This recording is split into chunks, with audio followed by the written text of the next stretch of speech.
Pak minta duit dong mau beli sepeda baru, contohnya ya, sepeda Brompton misalnya ya.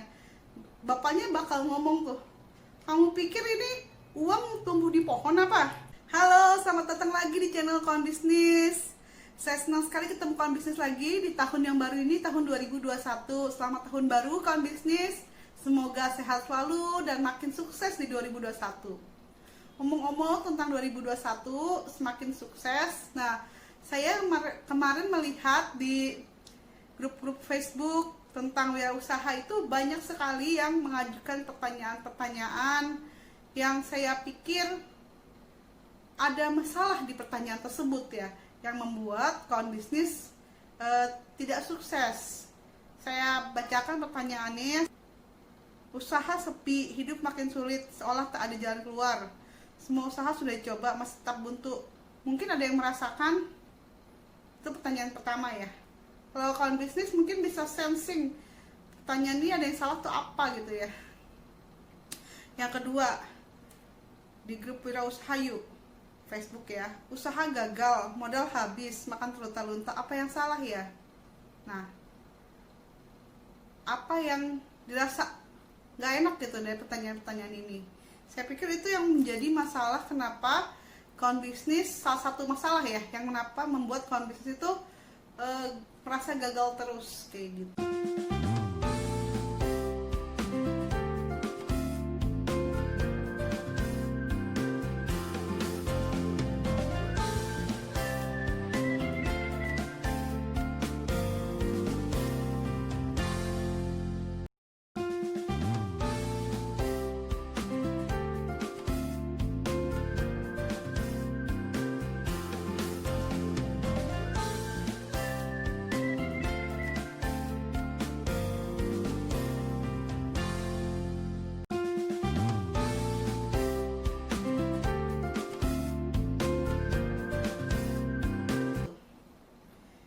Nah, menurut aku karena adalah pertanyaannya.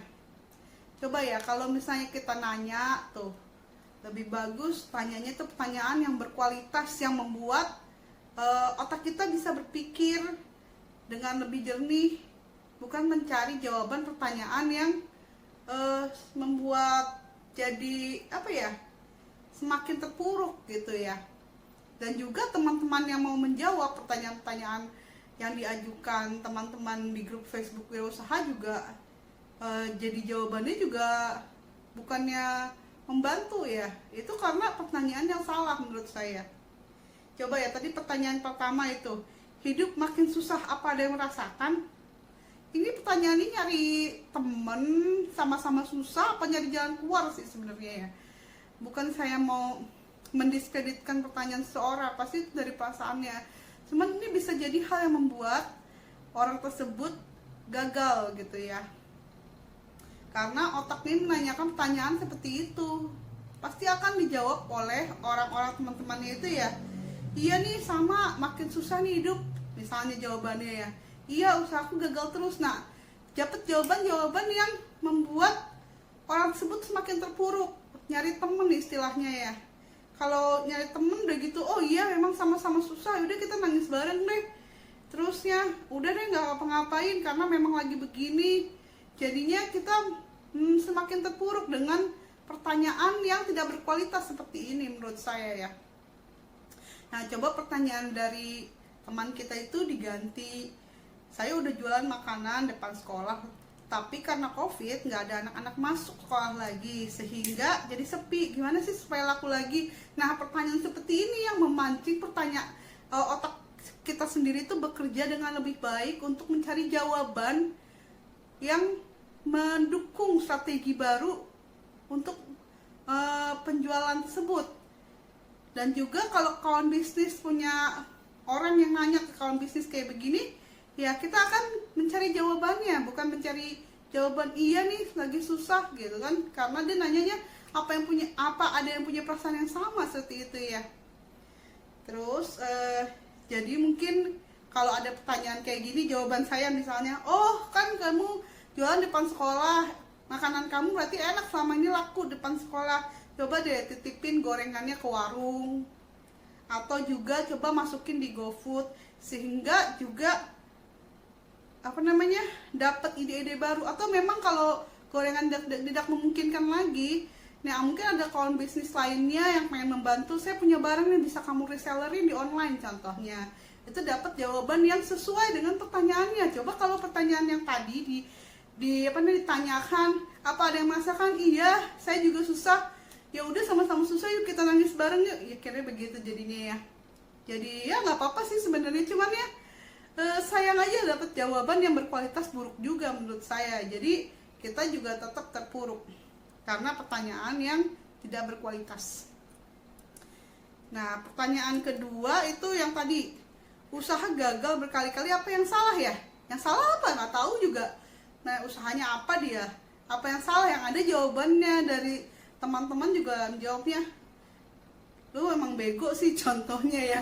Apa yang salah, lu emang bego gitu contohnya ya, karena pertanyaannya juga, jawabannya juga ya kita jawab seperti itu karena ada pertanyaan yang begitu doang ya. Apa yang salah ya? Ya kamu bego contohnya.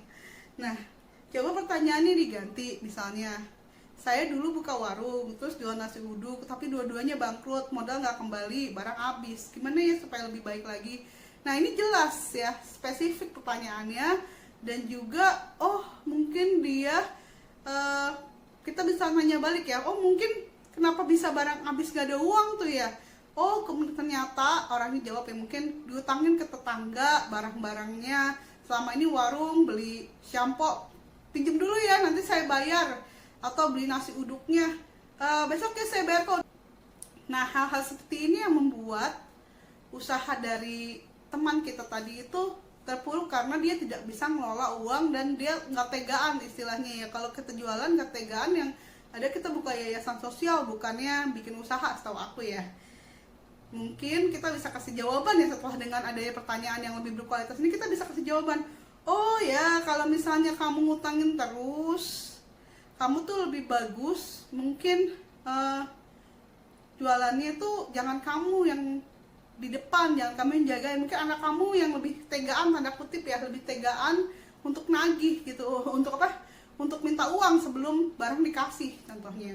Atau juga dikasih tulisan ya, kan ada tuh biasanya aku pernah baca ya, Hiroshima hancur karena bom, warung hancur karena bon, tulis di situ. Jadi istilahnya jangan ngutang gitu ditulis. Jadi ada SOP-nya, oh saya nggak boleh ngutang nih. Selama ini saya juga punya usaha, selama ini lebih untuk usaha UKM, dan saya memang SOP-nya tidak memberi hutang. Jadi pada saat memesan gelas plastik ke saya itu, orang bayar DP dulu, setelah barang mau dikirim bayar pelunasan. Nah, itu SOP yang bisa diterapkan dengan pertanyaan ini. Tapi kalau pertanyaannya usaha gagal berkali-kali, apa yang salah ya? Saya juga nggak tahu usaha kamu apa yang perlu diperbaikin, ya kan? Pertanyaannya kurang berkualitas. Kemudian, nah ini juga ya, contoh dari pertanyaan yang berkualitas nih. Waktu itu tahu kan yang lampu ya, bola lampu itu diciptakan oleh, mungkin yang banyak orang-orang tahu itu Thomas Alva Edison, walaupun mungkin Alva Edison juga pernah ada lah contekan dari penemu-penemu sebelumnya sehingga dikembangkan. Nah, waktu itu reporternya bertanya ya, reporter itu wartawan ya, wartawan bertanya, bagaimana perasaan kamu setelah gagal 1000 kali percobaan bola lampu? Edison menjawab, aku tidak gagal 1000 kali, saya tidak gagal, tapi saya menemukan 1000 cara untuk mendapatkan bola lampu yang seperti sekarang gitu ya. Jadi dia mungkin selama ini bertanya juga pada dirinya, kok saya gagal berkali-kali, kok gagal usaha ya berkali-kali, kalau mungkin dia punya usaha ya, kok saya gagal berkali-kali ya, jawabannya apa di otaknya jadinya? Ya kamu gagal karena bego pada contohnya ya. Tapi dia nggak menanyakan pertanyaan itu pada dirinya atau mungkin pada yang bantuin dia, asistennya ya. Dia pertanyaannya, ini yang salah ini spesifik, kemudian apa yang bisa dilakukan untuk mengganti ini supaya bola lampu ini lebih lama berpijar contohnya, seperti itu. Lebih mencari cara, pertanyaannya lebih mencari cara, pertanyaan berkualitas itu lebih mencari cara dan lebih spesifik ya. Kemudian ini juga ada satu contoh lagi yang menurut saya perlu diceritakan. Mungkin ada kawan bisnis yang tahu namanya Robert Kiyosaki. Robert Kiyosaki ini adalah seorang penulis terkenal dan pencipta game cash flow. Kebetulan saya adalah ketua komunitas cash flow club yang di Jakarta, dan kita suka main game cash flow gitu ya. Nah, ini adalah yang pencetusnya Robert Kiyosaki ini. Dia punya buku namanya Rich Dad Poor Dad. Nah, Rich Dad Poor Dad ini adalah pengalaman hidupnya selama masa kecilnya itu adalah diasuh oleh ayah yang punya mental miskin. Dan sementara temannya itu Mike, kalau nggak salah namanya, yaitu punya mental kaya, walaupun mungkin tadinya si ayah kayanya juga tadinya miskin. Nah, apa yang membedakan keduanya itu, kalau menurut Kiyosaki ini salah satunya adalah pertanyaan yang berkualitas yang ditanyakan oleh ayah kaya pada dirinya. Kalau misalnya anaknya, contohnya si Robert Kiyosaki nanya ke bapaknya, "Pak, minta duit dong mau beli sepeda baru," contohnya ya, sepeda Brompton misalnya ya. Bapaknya bakal ngomong tuh, "Kamu pikir ini uang tumbuh di pohon apa? Kamu pikir ini uang gampang dicari?" Nah, pertanyaan seperti itu membuat anaknya tidak berkembang, dan dirinya sendiri pun begitu. Mungkin pertanyaan pada dirinya selama ini, kenapa dia nggak bisa, emang saya tuh miskin udah nggak bisa lagi, emang gampang dicari duit, pertanyaannya seperti itu. Nah, kalau si ayah kaya ini, ayahnya si Mike, temannya si Robert Kiyosaki ini, kalau anaknya itu nanya, "Pak, minta duit beli sepeda Brompton," misalnya contohnya ya, terus jawabannya, "Bagaimana kamu bisa mendapatkan sepeda Brompton? Coba kamu cari caranya deh. Gimana kamu bisa cari duit untuk bisa dapetin itu? Jangan jadi alasan kamu nggak bisa dapetin sepeda Brompton karena nggak punya duit," contohnya seperti itu ya. Jadi pertanyaannya berbeda dari Rich Dad dan Poor Dad-nya ini ya, kayak gitu. Cara merubah pertanyaan kita jadi pertanyaan yang lebih berkualitas, yaitu pertanyaan yang lebih spesifik dan mencoba mencari jalan keluar daripada pertanyaan-pertanyaan yang tidak berkualitas tadi. Nah, itu mungkin salah satu cara untuk memperbaiki kualitas hidup kita di 2021 untuk semakin sukses, yaitu kita bisa memperbaiki kualitas pertanyaan yang kita ajukan pada diri sendiri maupun pada orang lain. 3 tipsnya itu, pertama adalah latihan. Kita mengetahui ini pertanyaan baik kualitasnya atau pertanyaan yang buruk kualitasnya. Kalau pertanyaan buruk, segera ganti pertanyaan tersebut menjadi pertanyaan yang baik. Walaupun kadang bisa dikatakan orang adalah positif mindset ya, mindset yang positif. Nah, saya kurang percaya untuk hal itu.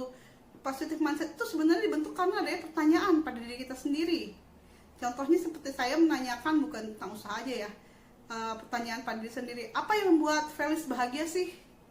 Itu saya tanyakan pada diri sendiri setiap hari.